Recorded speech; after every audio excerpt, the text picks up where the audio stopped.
vous soit encore une fois favorable. Donc, bien aimé, dimanche passé, nous avions parlé les baptêmes par l'immersion. C'était le baptême, c'est une doctrine du judaïsme. Donc, nous voulons, dans cet enseignement, bien aimé, vous faire comprendre que dans la grâce de Dieu, tout est grâce. Voyez-vous? Donc, quand nous disons que tout est grâce, ça veut dire que on n'a pas besoin de quelque chose d'autre pour que tu puisses bénéficier de la bénédiction de Dieu. Tu n'as pas besoin de quelque chose d'autre pour que tu sois considéré un enfant de Dieu. Nous avions dit ceci. Dans la religion, pour que tu sois considéré un enfant de Dieu, il faudrait qu'on t'introduise dans l'eau, dans une église quelconque, et qu'on te fasse une carte du membre, et que tu deviens un homme ou bien une femme qui donne la dîme, et que tu dois marcher selon les préceptes ou bien selon la doctrine de cette église-là. Et c'est alors que c'est alors qu'ils vont te dire que tu es un enfant de Dieu et que tu es sauvé. Mais si tu désobéis à ce que le pasteur dit, ou bien si tu commets une chose, on te dit, frère, toi, tu n'es plus un enfant de Dieu et que tu iras à l'enfer. Voyez-vous, ça, ce sont des erreurs et c'est le défaut de la religion. Mais nous disons dans la grâce de Dieu, bien-aimés, nous ne sommes pas devenus les enfants de Dieu. Mais nous sommes déjà nés enfants de Dieu. Pourquoi? Parce que la Bible dit ceci dans le livre d'Éphésiens chapitre 1 verset 4, que Dieu nous a connus et que nous a élus depuis les temps éternels. C'est-à-dire avant la fondation du monde, Dieu nous avait déjà choisis. Et la question que nous nous posons, Dieu nous avait choisis étant que qui? Voyez-vous? Donc Dieu nous avait choisis étant que qui? Quand il y a un choix, ça veut dire il y a ceux qui ont été choisis et il y a ceux-là qui n'ont pas été choisis. Donc Dieu a choisi ses enfants et il a aussi délaissé les enfants de la perdition. Maintenant, si Dieu nous avait choisis avant la fondation du monde, c'est-à-dire dans l'éternité, là où nous sommes venus, Dieu nous avait déjà choisis. Mais il nous avait choisis étant que voisins. Est-ce qu'il nous avait choisis étant que des petits de confiance? Est-ce que Dieu nous avait choisis étant que qui? Parce que Dieu n'a pas de petits-fils. Nzambe azala na bako côté. Maman oya bota yo aza mwana na Nzambe.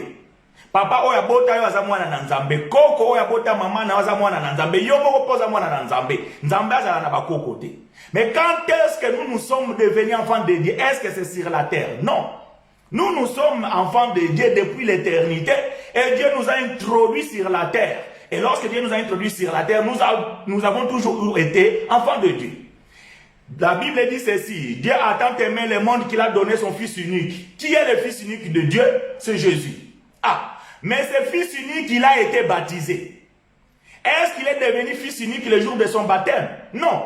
Mais si lui-même qui était Fils depuis l'éternité, c'est pas par le baptême qu'il est devenu fils. Comment nous devons maintenant devenir des enfants de Dieu par le baptême? Ça, ce n'est pas la grâce. Voyez-vous? Donc, bien aimé, ça, ce n'est pas la grâce. Ça, c'est la doctrine religieuse. Donc, voilà pourquoi nous disons, bien aimé, que dans la grâce de Dieu, le baptême, le fait de faire introduire quelqu'un dans l'eau n'a pas d'impact. Et nous avions dit pourquoi Jean-Baptiste, il a baptisé les gens en les mettant dans l'eau. Et la Bible déclare que Jean a baptisé pour la repentance du péché. Or, c'est quoi le péché selon les Écritures? 1 Jean chapitre 3 verset 4 va dire ceci. Le péché, c'est la transgression de la loi. Et Paul va nous dire que lorsque la loi n'est plus, il n'y a plus l'imputation du péché. Voyez-vous? Donc, si la loi n'existe plus, parce que nous croyons dans la grâce que Christ, il a aboli la loi. Et par conséquent, tous ceux qui sont nés après la croix de Christ ne peuvent plus naître sous la loi. Donc, nous ne sommes pas nés sous la loi. Donc, nous n'avons pas connu la loi. Nous n'avons pas reçu la loi. Maintenant, de quel péché devons-nous nous repentir afin que nous puissions rentrer dans les eaux de baptême? Voilà la question que nous posons, bien-aimés. Soyez les bienvenus dans la grâce de Dieu. Que Dieu vous soit favorable. Voyez-vous? Donc c'est là où la religion bien-aimée a failli. C'est ici bien-aimé que nous allons expliquer des choses. Pourquoi nous disons et nous confessons que être baptisé par l'immersion, ça veut dire que baptisé dans l'eau, cela ne te sauve pas. Être baptisé dans l'eau, cela ne fait pas de toi devenir un enfant de Dieu. Être baptisé dans l'eau, cela ne te soigne pas, cela ne te purifie pas. Voyez-vous? Donc nous comprenons bien aimé que aujourd'hui la religion, ils sont dans la perdition. Pourquoi? Parce qu'ils n'ont pas reçu la révélation de la parole de Dieu. Voilà pourquoi aujourd'hui nous allons continuer. Si vous avez des questions, frères et sœurs, n'hésitez pas à poser la question. Pose ta question dans la langue qui te sent mieux. Portugais, lingala, kikongo, français, anglais. Comme tu le sens, pose ta question afin que tu ne sois pas avec des doutes en toi. Ici, c'est une école de la grâce de Dieu. Nous ne prêchons pas pour que vous pouvez recevoir les mariages, les papiers, acheter une voiture. Non. Ici, nous enseignons les choses célestes. Nous enseignons les choses du Père. Donc, il faudrait que vous puissiez comprendre et sans avoir aucun doute. Voilà, bien-aimés, vous êtes libre de poser votre question. Donc, nous avions dit que Jean a baptisé le baptême de repentance du péché. Alors, nous comprenons que ceux-là qui ont reçu la loi de Dieu et qui ne l'ont pas observé dans sa totalité, parce que la loi, bien-aimée, elle contenait plus de 613 ordonnances. Et elle te dure. La loi était un cercle fermé. La Bible va dire ceci: si tu désobéis à une seule loi, tu as désobéi à toutes les lois. De ce fait, bien aimé, la loi était tellement dure que personne ne pouvait accomplir cela.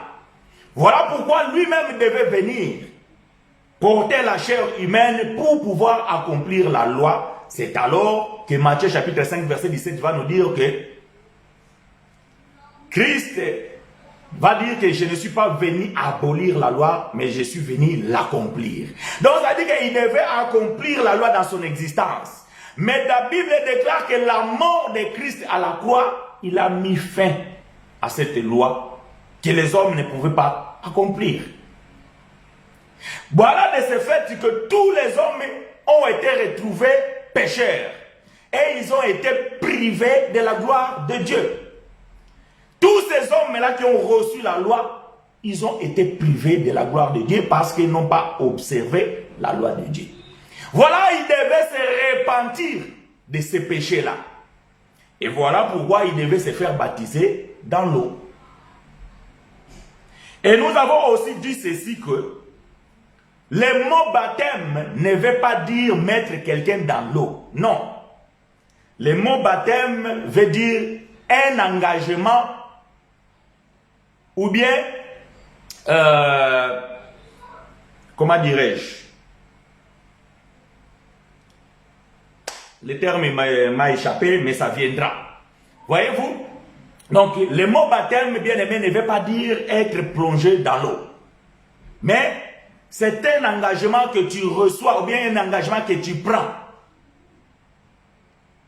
Et c'est de cet engagement-là, bien aimé, que lorsque tu t'es engagé, que maintenant tu dois faire des choses qui sont dans cet engagement. C'est comme un contrat. Mais la religion nous a montré que lorsqu'on parle du baptême, c'est prendre quelqu'un et le plonger dans l'eau. Mais il y a des choses que nous, dans les Écritures, nous a interrogées.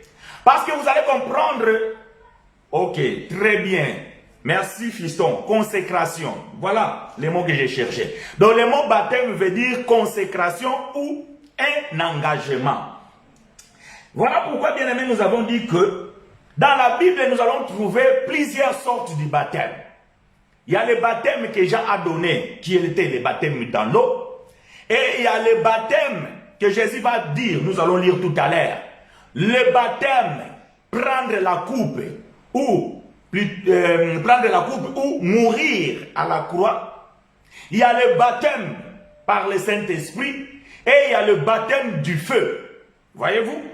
Maintenant, imaginez que si le baptême, c'est prendre quelqu'un, le plonger dans l'eau, et alors quand on baptise de feu, on fait quoi? Est-ce qu'on prend aussi quelqu'un, on le jette dans le feu?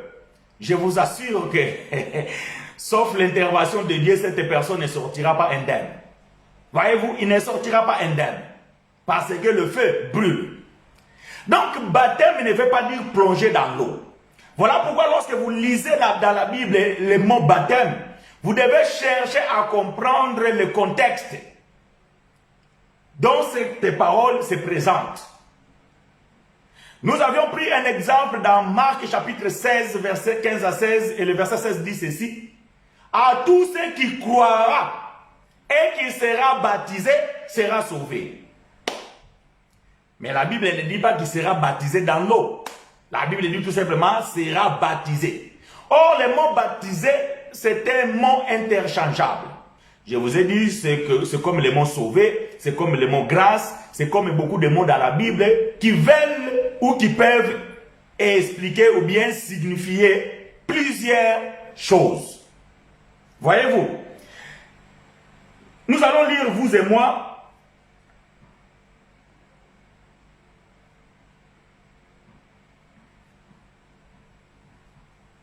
Marc chapitre 10. Marc chapitre 10, verset 36 jusqu'au verset 39. Livre historique de bien-aimé frère Marc, dans son chapitre 10 et du 36e verset jusqu'au 39e. Je lis avec vous et pour vous. Il leur dit, qui c'est qui parle ici? C'est Jésus. Lorsqu'il était dans sa chair, lorsqu'il était sur la terre, dans ce monde. Il va dire ceci. Il leur dit, que voulez-vous que je fasse pour vous? Jésus pose une question à deux disciples qui avaient une préoccupation. Alors Jésus pose la question, quelle est votre préoccupation? Qu'est-ce que vous voulez que je fasse pour vous? Écoutez la réponse de ces bien-aimés. Accorde-nous, lui dirent-ils, d'être assis l'un à ta droite et l'autre à ta gauche, quand tu seras dans ta gloire. Verset 38, Jésus leur répondit, vous ne savez pas ce que vous demandez. Waouh! Bon, je vais ouvrir une petite parenthèse vite, après je vais le fermer. Ces bien-aimés, ils ont demandé à Jésus, ils étaient deux frères. Ils ont dit que Seigneur, nous voulons que dans ta gloire, que l'un soit dans la droite et l'autre soit dans, la gauche, dans ta gauche. Mais Jésus va dire que vous ne savez pas qu'est-ce que vous demandez. Parce que la Bible déclare qu'au temps de la gloire de Dieu, Christ va prendre les boucs, il va les mettre à gauche, et il va prendre les brebis, il va les remettre à droite. Or, ceux qui sont à gauche, c'est les fils de perdition. Et ces bien-aimés, ils demandent que l'un soit à gauche, l'un soit à droite. Jésus dit, vous ne savez pas ce que vous demandez. Je ferme la parenthèse. Ça, c'est un autre sujet. Pouvez-vous boire la coupe que je dois boire ou être baptisé du baptême dont je dois être baptisé? Ah! Question. Jésus va dire à ces bien-aimés-là, est-ce que pouvez-vous boire de la coupe que je vais boire? Donc Jésus est en train de parler de sa mort. La coupe. Souvenez-vous, lorsque Jésus va prier, il va dire, Seigneur, s'il est possible, éloigne de moi cette coupe. Toutefois, que ça soit ta volonté. Donc la coupe là, ça veut dire c'est la mort. Le sang qui devait être versé. Maintenant, Jésus va poser la question à ces deux bien-aimés. Est-ce que pourriez-vous boire la coupe que je vais boire? Est-ce que vous pouvez, vous, être baptisé du baptême que je vais être baptisé? La question qu'on se pose ici, Jésus était déjà baptisé par Jean. Jésus était déjà mis dans l'eau. Je sais déjà, peut-être quelqu'un se pose la question, mes frères, pourquoi Jésus s'est fait-il baptiser? Ça, c'est un grand thème, bien aimé, que nous allons aborder peut-être prochainement, pour pouvoir vous expliquer les pourquoi du baptême de Jésus. Si Jean baptisait pour la repentance du péché, alors Jésus s'est repenti de quel péché? Pourquoi Jésus a accepté l'eau du baptême de Jean? Ça, c'est un grand thème, bien aimé. Mais nous y reviendrons prochainement. Donc, Jean avait déjà baptisé Jésus. Mais ici, Jésus parle d'un autre baptême. Maintenant, le baptême que Jésus parle ici, est-ce que c'est de rentrer encore dans l'eau? Question. Voyez-vous?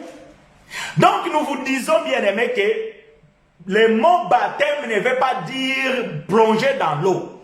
Le mot baptême veut dire consécration ou un engagement.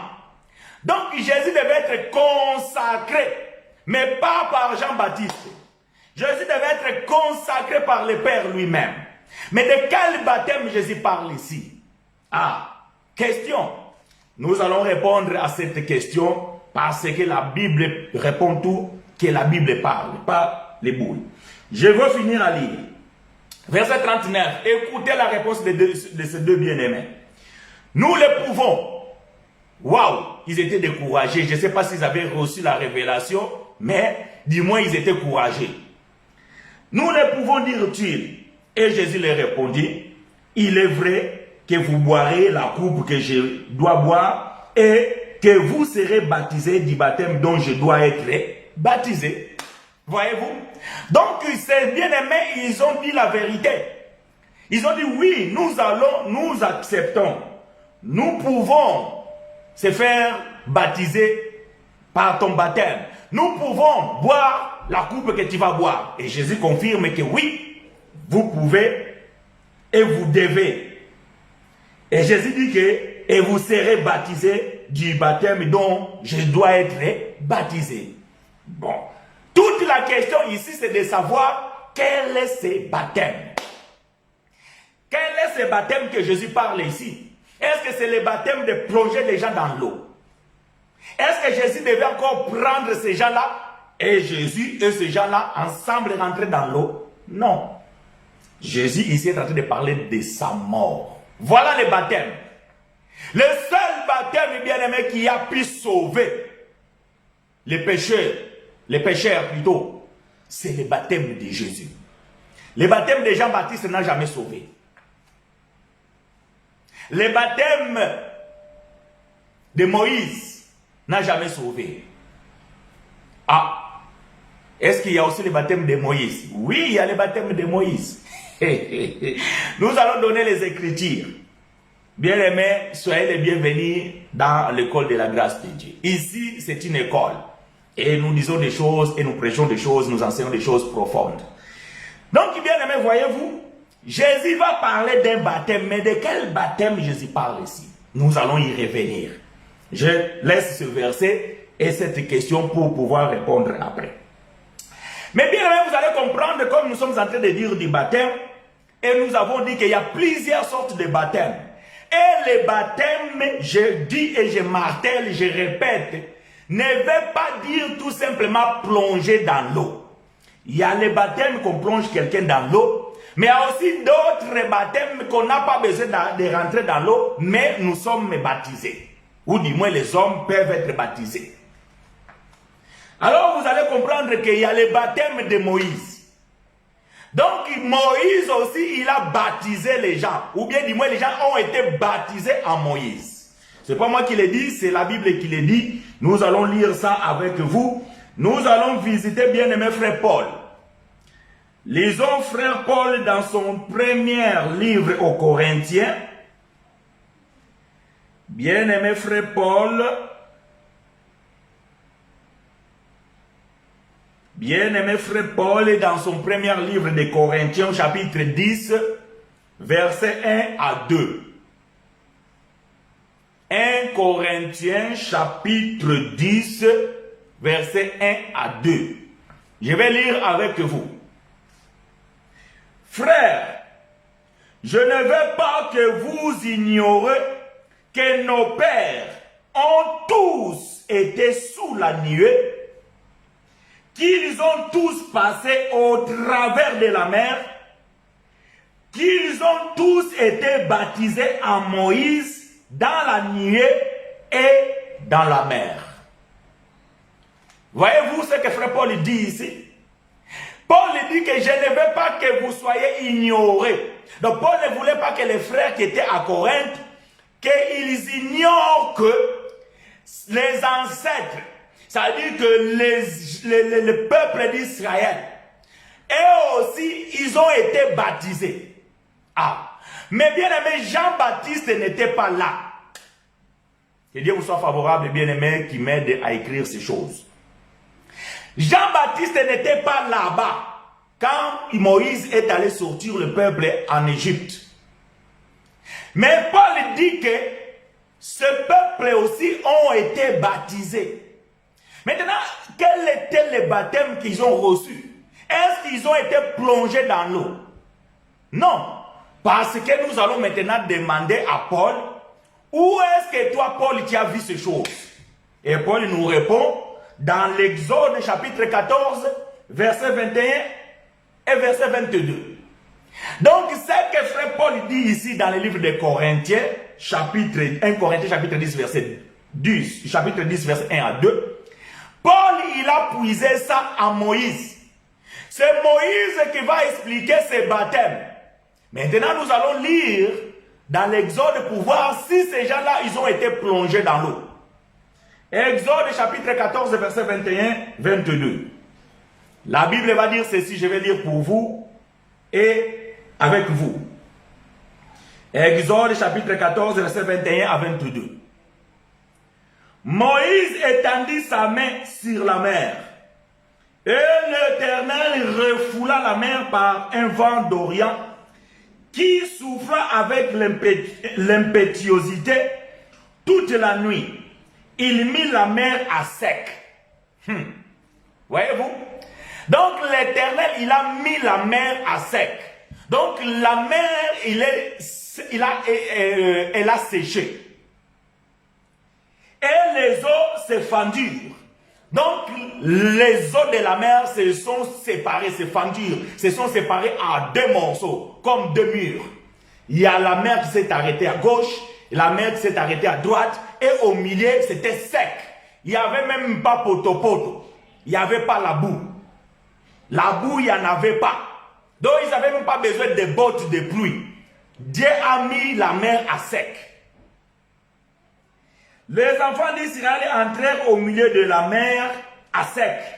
Et les eaux formaient comme une muraille à leur droite et à leur gauche. Voyez-vous? Cette image de traverser la mer, c'est ce que Paul a dit que les ancêtres ont été aussi baptisés à Moïse. Maintenant, la question que nous nous posons, est-ce qu'ils étaient mouillés? Non. Est-ce qu'ils ont plongé dans l'eau pour nager? Non. Est-ce qu'on les a baptisés au nom d'Abraham, au nom d'Isaac et au nom de Jacob? Non. Mais Paul dit ils étaient baptisés. Mais c'est quoi ce baptême? Écoutez maintenant dans la version tradition originelle. Je vais lire le 1 Corinthiens chapitre 10 verset 2 dans la version traduction du original. Frère, je ne veux pas que vous ignorez. Non, frère, je ne veux pas que vous ignorez que nos pères ont tous été sous la nuée et qu'ils ont tous passé à travers la mer et qu'ils ont tous été engagés avec Moïse dans la nuée et dans la mer. Ils ont tous été engagés avec Moïse. C'est quoi un engagement?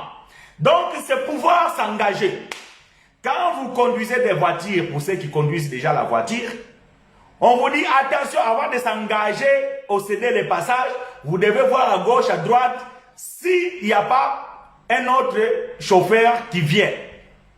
Donc, avant de vous engager, voyez-vous, avant d'avancer, avant d'emprunter la chaussée, vous devez regarder gauche à droite. Voyez-vous, donc le terme engagé, ça veut dire partir, ça veut dire avancer, ça veut dire entrer, ça veut dire continuer. Donc, ils se sont engagés parce que quand ils sont arrivés devant la mer Rouge, la Bible dit, le peuple était dans la désolation. Ils étaient même furieux contre Moïse parce que derrière il y avait Pharaon avec sa cavalerie. Devant, il y avait la mer. Que faire? Qui a été courageux de pouvoir s'engager dans l'eau? Personne. Pourquoi? Parce qu'ils vont mourir. Tu ne peux pas traverser la mer Rouge en nage, même si tu es un bon athlète. Ils ne pouvaient pas s'engager. Mais quand Dieu a séparé les eaux, ils se sont engagés et ils ont traversé. Voyez-vous bien aimés, quand nous lisons la Bible avec les traditions, les versions qu'on a aujourd'hui, on a du mal à comprendre certaines choses. Alors Paul va dire que ces bien-aimés ont été baptisés à Moïse, selon la version seconde ou d'autres versions. Mais dans la version tradition originelle, on nous dit qu'ils étaient engagés avec Moïse. Ça, c'est le baptême aussi. Voyez-vous? Donc, le mot baptême, bien aimé, ne veut pas toujours dire plonger dans l'eau. Voyez-vous? Nous allons voir encore un autre baptême. 1 Pierre, chapitre 3, versets 20 à 21. Nous avions donné ce verset dimanche passé, mais aujourd'hui, nous allons essayer d'expliquer. 1 Pierre, chapitre 3, versets 20 à 21. Que Dieu vous soit favorable, soyez les bienvenus dans l'école de la grâce de Dieu. Je vais lire pour vous et avec vous 1 Pierre, chapitre 3, verset 20 et verset 21. Ah, Mardoché, il m'a mis 21 et 22. Bon, peut-être il a une Bible qui est au contraire à la mienne, mais peu importe. Je vais lire avec vous. Je lis. Qui autrefois a été incrédule, lorsque la patience de Dieu se prolongea au jour de Noé, pendant la construction de l'arche dans laquelle un petit nombre de personnes, c'est-à-dire 8, furent sauvées à travers l'eau. Ah. Donc ici Pierre dit qu'au temps de Noé aussi, il y a un événement qui s'est passé. Il y a des hommes et certains animaux aussi. Mais ces hommes, ils étaient que 8 qui ont été sauvés à travers l'eau. Voyez-vous? Maintenant, celui qui se fera baptiser sera sauvé. Est-ce que celui qui se fera baptiser sera sauvé, c'est rentré dans l'eau? Ici, nous allons comprendre que ces gens-là qui étaient sauvés, mais ils n'ont pas rentré dans l'eau, mais ils ont été sauvés par l'eau. J'aime ces choses. Voyez-vous? Verset 21. Cette eau était une figure du baptême, qui n'est pas la purification des souillures du corps, mais l'engagement d'une bonne conscience envers Dieu et qui maintenant vous sauve, vous aussi, par la résurrection de Jésus-Christ. Voyez-vous? Donc Pierre va dire que cet homme-là qui avait sauvé les 8 personnes, c'est-à-dire Noé, sa femme et 3 fils et 3 femmes de ses fils, ils étaient 8 avec le couple des animaux. Ils n'ont pas été rentrés dans l'eau, mais ils étaient dans l'arche. Mais cette arche-là, il était sur les eaux. Voyez-vous? Mais Pierre va dire ici que c'est un baptême. Ah! Donc, baptême ne veut pas dire rentrer dans l'eau. Mais vous pouvez être baptisé sans pourtant toucher l'eau. Ce n'est pas moi qui l'ai dit. Je lis avec vous la Bible. Parce que les gens, ils ont ça le caractère. Quand ils ne comprennent pas les choses, ils commencent à dire, les frères là, il a dit ceci. Moi, je ne dis rien. Et je vous ai dit, frères et sœurs, je ne vous dirai jamais quelque chose que je ne donnerai pas l'écriture. À chaque fois que je dis quelque chose, je dois prouver ce que je dis avec les écritures. Je dis que le baptême ne veut pas tout simplement dire rentrer dans l'eau. Et Pierre ici va confirmer, comme Paul aussi a confirmé, que Israël ont été baptisés à Moïse en traversant la mer. Sans rentrer dans l'eau, mais ils ont traversé à sec, c'était un baptême. Donc c'était un engagement. Et ici aussi Noé, il s'est engagé avec Dieu de construire un arche. Et il a engagé toute sa famille qui ont accepté cet engagement de rentrer dans l'arche. Pourquoi? Pour être sauvés du déluge. Et Pierre dit que cette action-là, c'était une figure du baptême. Mais Pierre va préciser que ce n'est pas une purification de souillir du corps. Ça veut dire que les gens pensent que quand on plonge quelqu'un dans l'eau du baptême, il se lave de tous les péchés. Mais Pierre a reconnu que même si on te plonge dans l'eau, cette eau-là ne peut pas te laver. Donc, ta souillure corporelle, les souillures de ta chair, ça veut dire que Kindumba nayo, Koyiba nayo, Kokosa nayo, c'est pas de fait qu'on t'a plongé dans l'eau que cela va te laver cela. Non. Pas du tout. Mais Paul va dire, mais l'engagement d'une bonne conscience envers Dieu. Ah! Donc, vous allez dire le véritable baptême. Donc, si on dit le véritable baptême, ça veut dire plonger quelqu'un dans l'eau, ce n'est pas une véritable baptême. Le véritable baptême, c'est un engagement d'une bonne conscience. Ça veut dire que ta conscience te dit, la prostitution, Dieu n'aime pas ça. Ce n'est pas dans ton corps, c'est dans ta conscience. Ta conscience te dit que voler, Dieu n'aime pas ça. Ce n'est pas dans ton corps, c'est ta conscience. Ta conscience te dit que tuer quelqu'un, Dieu n'aime pas ça. Ce n'est pas dans ton corps, c'est dans ta conscience. Maintenant, Pierre dit, il faut que tu t'engages. Voilà le baptême qui est un engagement d'une bonne conscience envers Dieu. Il faut que tu t'engages. Quand tu as écouté la vraie parole, la parole de Dieu, la parole de l'évangile de grâce, tu prends un engagement pas envers un pasteur, pas envers moi, frère chinois, non. Tu dois prendre un engagement envers ton Dieu.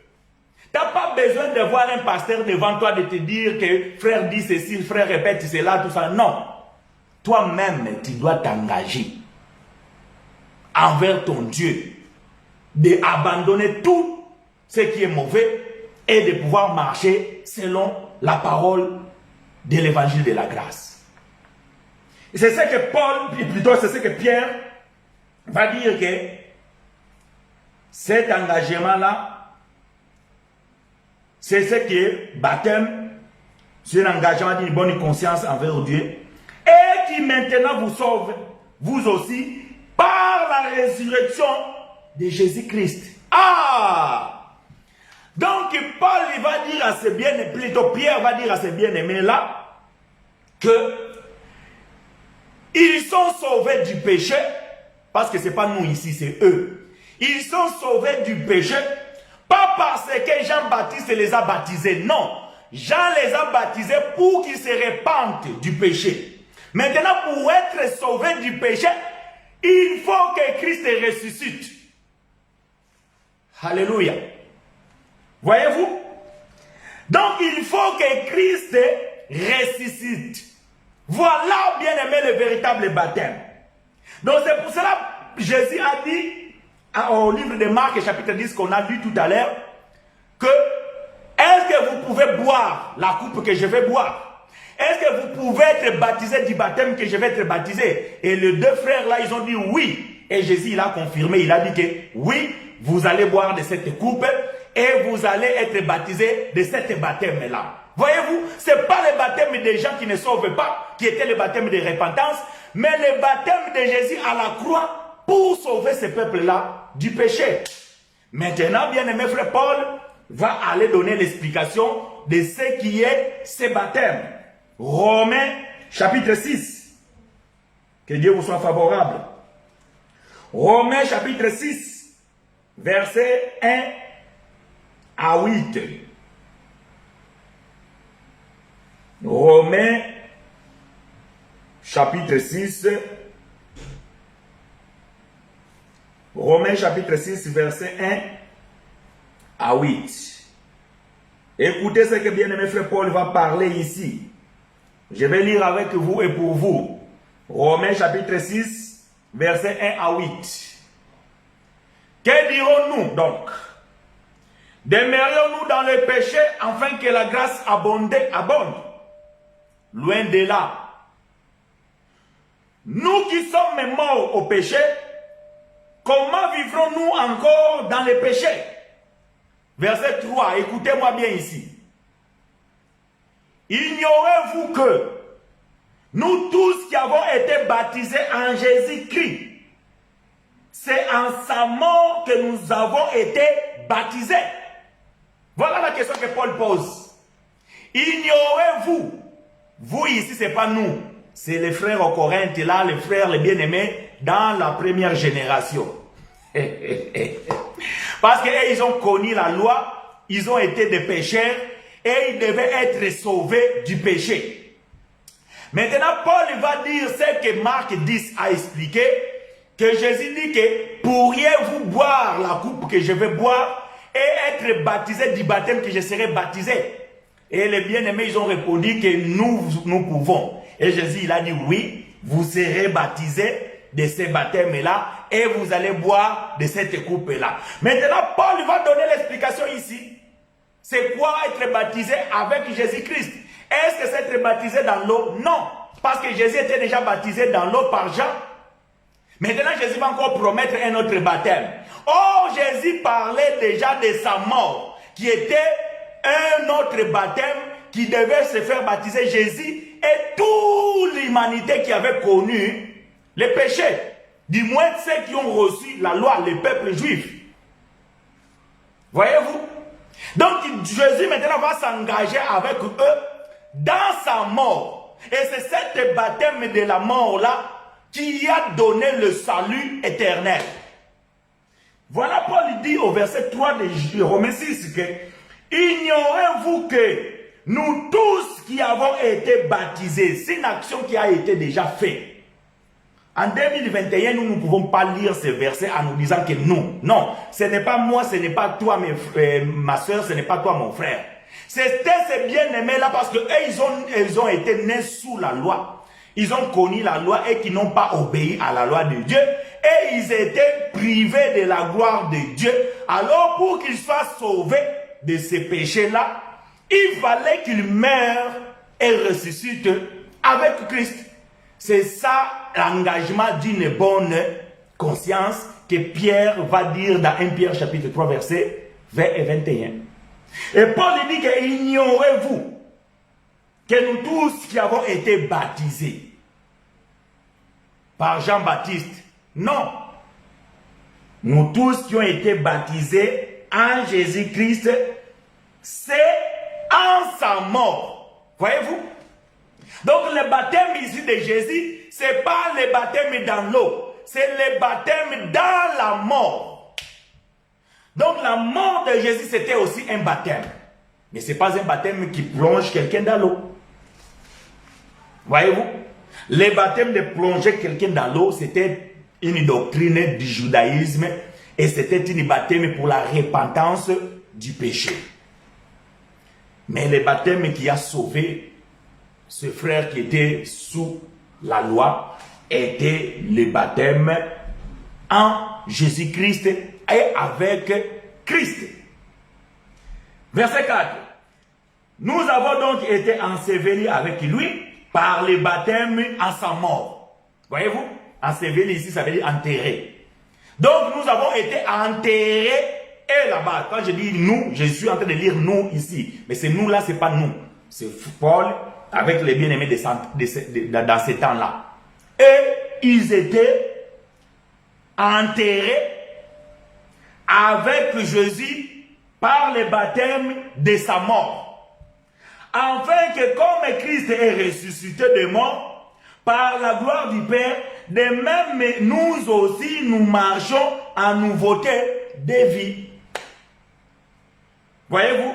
En effet, si nous sommes devenus un même plante avec lui, par la conformité à sa mort, nous le serons aussi par la conformité à sa résurrection.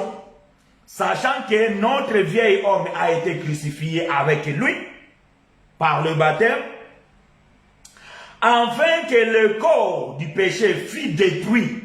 Ah, donc le corps du péché n'existe plus. Le corps du péché a été détruit.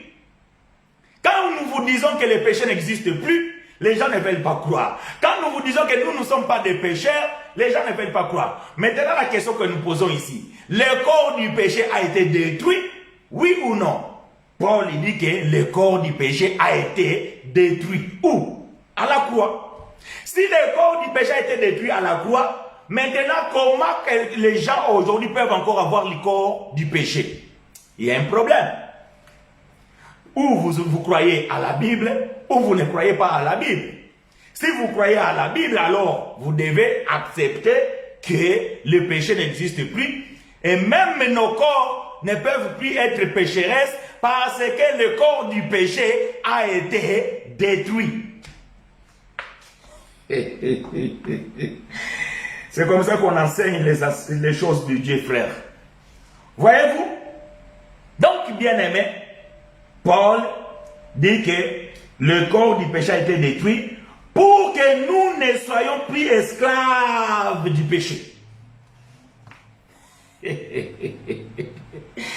Si eux déjà ne pouvaient plus être l'esclave du péché, parce que la mort de Christ a détruit le corps du péché, à combien plus fort nous qui vivons dans la pleine grâce? Parce que les frères, ils ont vécu le temps de la cohabitation des alliances. C'est-à-dire que la grâce et la loi cohabitaient encore parce que le temple de Jérusalem était encore debout.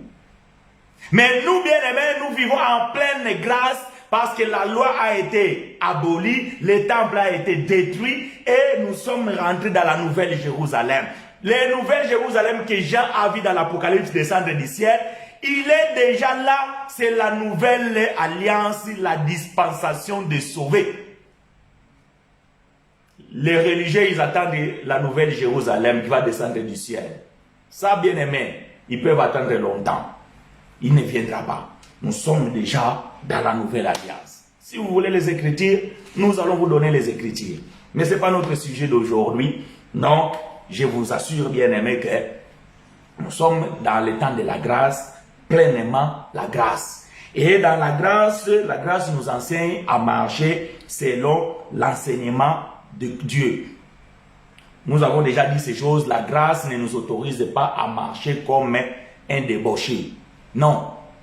Celui que Dieu a choisi de l'éternité, il a choisi pour qu'il puisse accomplir de bonnes œuvres aussi que Dieu avait déjà créées depuis l'éternité. Voyez-vous?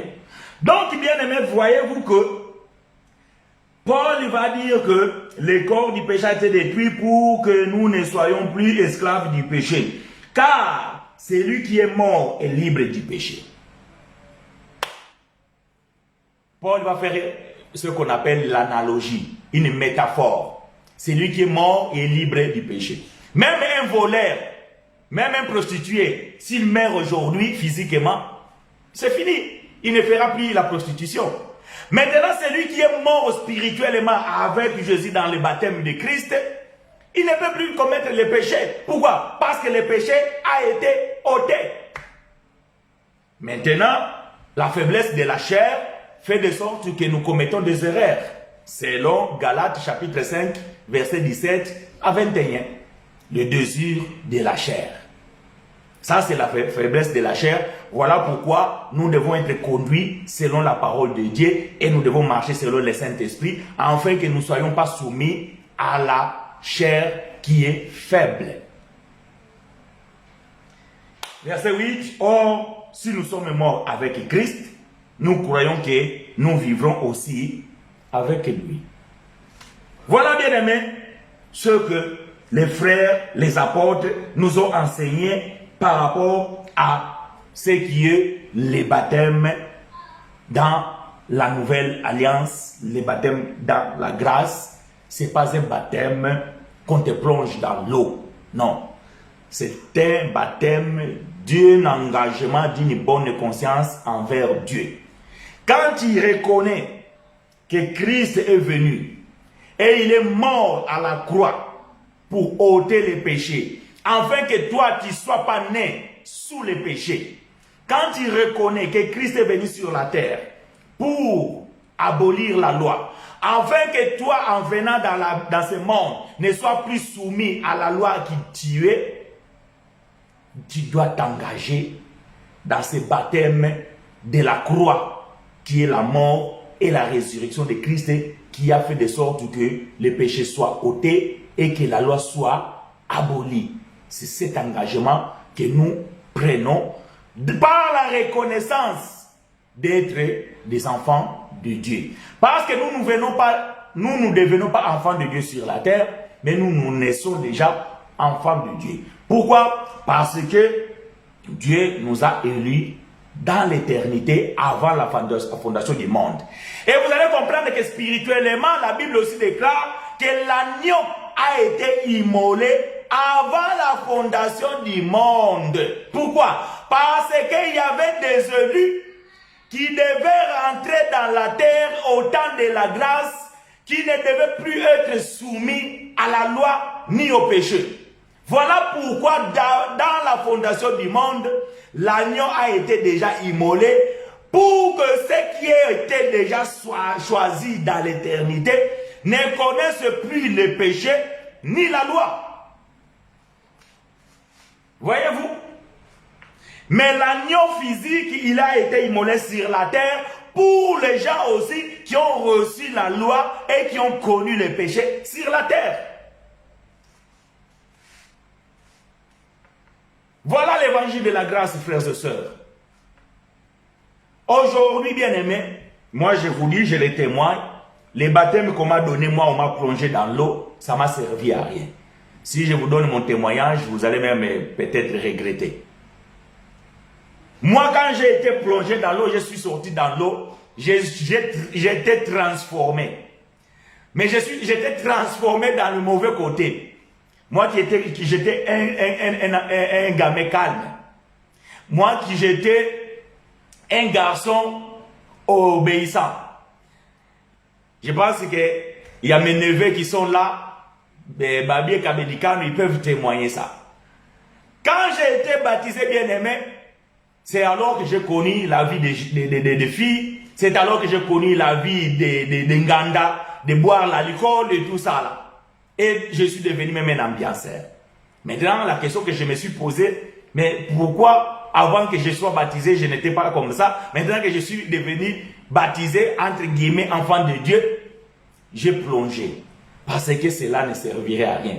Mais Dieu m'a fait passer dans cette expérience pour me préparer déjà que un jour, je vais te donner la révélation de l'évangile véritable et tu dois prêcher à mon peuple que les baptêmes dans l'eau, ce n'est pas pour vous, mais c'était pour les Juifs qui ont connu la loi de Dieu et qui étaient privés de la gloire de Dieu. Aujourd'hui, bien aimés, nous avons été jamais privés de la gloire de Dieu. Nous n'avons jamais été séparés de Dieu. Pourquoi? Parce que ce qui séparait l'homme et Dieu, c'était les péchés. Or, la mort de Christ, Paul va dire que c'était une réconciliation de l'humanité envers son Dieu. Maintenant, toi, tu es né avant la mort de Christ ou tu es né après la mort? Tu es né après la mort. Alors, qu'est-ce qui est devenu pour nous? Romains chapitre 8, c'est alors que je vais mettre point virgule aujourd'hui. Je vais lire avec vous Romains chapitre 8, après nous allons clôturer ce moment. Romains chapitre 8, verset 29 à 30. Écoutez, quant à nous, qu'est-ce que nous sommes concernés de quoi? Romains chapitre 8, verset 29 et verset 30. La Bible va dire ceci. Romains chapitre, que Dieu te soit favorable, Kabedika. Romains chapitre 8, verset 29 et 30. La Bible dit ceci. Car ceux qu'il a connus d'avance, voyez-vous, en français, quand on dit ceux, ici, ça n'a rien à voir avec les gens des temps de Paul ou bien les gens de... Non, ici c'est ceux. C'est pas que nous ou bien vous, non, ceux. Donc, c'est un groupe d'individus. Peu importe le temps, que ce soit dans le premier siècle ou bien dans le siècle actuel, que ce soit dans le temps ancestral ou bien dans d'autres temps aujourd'hui, ça concerne tout le monde, ça concerne ceux. C'est-à-dire c'est un groupe d'individus. Aqueles, en portugais, aqueles. Donc, ceux. Car ceux qu'il a connus d'avance où? Dans l'éternité. Il les a aussi appelés.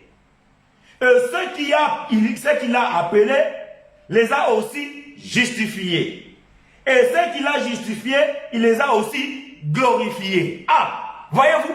Donc nous qu'il a connus d'avance, nous ne sommes plus privés de la gloire de Dieu. Pourquoi? Parce que nous sommes déjà glorifiés. Alors qu'Adam, il avait perdu cette gloire, et toute l'humanité qui sont nés après Adam jusqu'à la croix, tous étaient privés de la gloire de Dieu.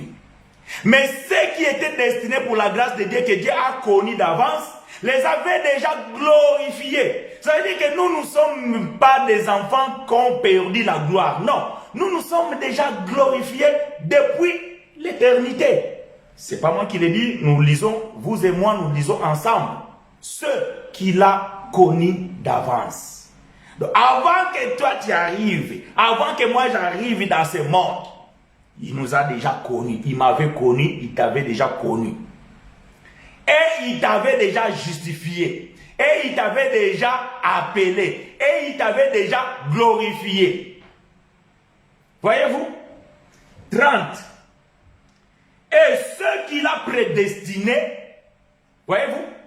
Quand on parle de la prédestination, c'est quoi? Ça veut dire que notre avenir à nous, c'est le passé de Dieu. Ça veut dire que Dieu sait déjà ce qui va se passer en 2022. Dieu sait déjà ce qui va se passer en 2030. Dieu sait déjà ce qui va se passer demain. Mais toi et moi, nous ne savons pas. Mais ça, Dieu l'avait déjà prédestiné. Donc la prédestination, c'est quelque chose que Dieu connaît d'avance. Mais que nous ne connaissons pas encore. Mais Dieu l'avait déjà écrit. Ceux qu'il a prédestinés, il les a aussi appelés. À ceux qu'il a appelés, les a aussi justifiés. Et à ceux qu'il a justifiés, les a aussi glorifiés. Car ceux qu'il a connus d'avance, il les a aussi prédestinés à être semblables à l'image de son Fils, afin que son Fils fût le premier-né entre plusieurs frères. Ça, c'est le verset 29. Je l'avais pas lu tout à l'heure. Voyez-vous? Car ceux qu'il a connus d'avance, il les a aussi prédestinés à être semblables à l'image de son Fils. Voyez-vous? Donc, quand Dieu nous avait appelés, nous étions déjà semblables à l'image de son Fils, afin que son Fils fût le premier-né entre plusieurs frères. Voilà pourquoi dans Hébreu, Jésus va dire, la Bible va dire ceci, que voilà pourquoi il n'a pas honte de nous appeler ses frères. Donc Jésus n'a pas honte de nous appeler à nous ses frères. Pourquoi? Parce que dans l'éternité, Dieu nous avait déjà prédestinés, il nous avait déjà appelés, et les premiers-nés, c'est Jésus, et nous sommes ses frères. Voyez-vous? Donc, bien aimé, pour conclure, les baptêmes dans la grâce n'a pas d'importance. Si tu veux te faire plaisir, va te faire baptiser par un pasteur. S'il est possédé, il va t'inculquer la possession.